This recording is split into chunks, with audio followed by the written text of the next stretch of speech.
And this is something that people are now focusing more and more, because many of the drugs that are being used, the GLPs, The new drugs. yeah, they work through the appetite center. And so I could see that you could potentiate some of these effects through proper diet. In other words, avoid fructose and balance the omega-6, omega-3, or give them extra DHA. Mm-hmm. So having an unbalanced omega-6, omega-3 ratio with too much omega-6 and consuming fructose in particular, as opposed to other sugars, Yes. those are both problematic, and they probably exacerbate. Absolutely, they cooperate. Yes. And so one of the other things that I think is interesting here that you've written about, when we think about hunger and appetite and all of this stuff, the brain is ultimately what's controlling how much you eat and what you decide to eat and stuff. Yeah. One of the interesting things that you have written about and researched is the relationship between omega-6s and omega-3s to the endogenous cannabinoid system and how that ties into hunger. Yes, this is sort of a new area of research. And, the more omega-6 you have, the more of the endocannabinoids you produce. And those endocannabinoids are also pro-inflammatory. And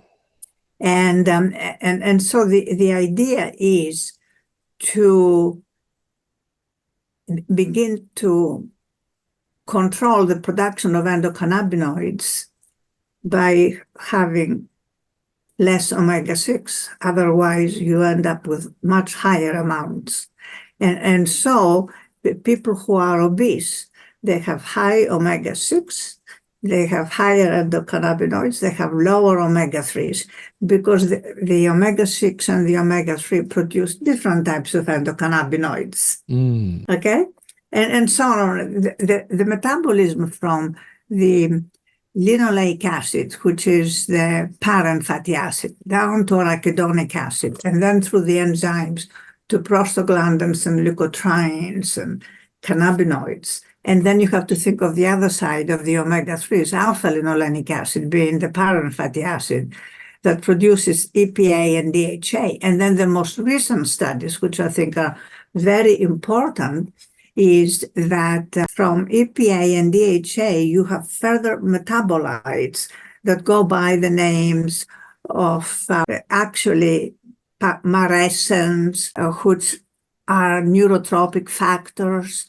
And they now also, as you go from alpha-linolenic acid omega-3s to EPA and DHA to marasins, or to influence the neurotropic factors.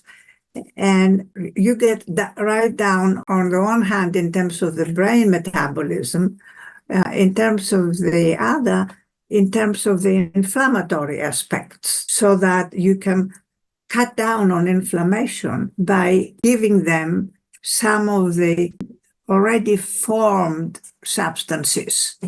And this is a new area of research that I think is expanding a lot more.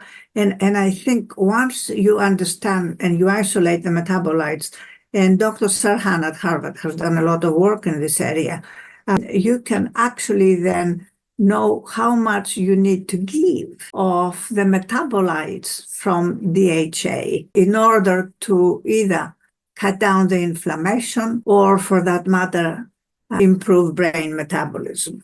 So this is a very exciting area of research.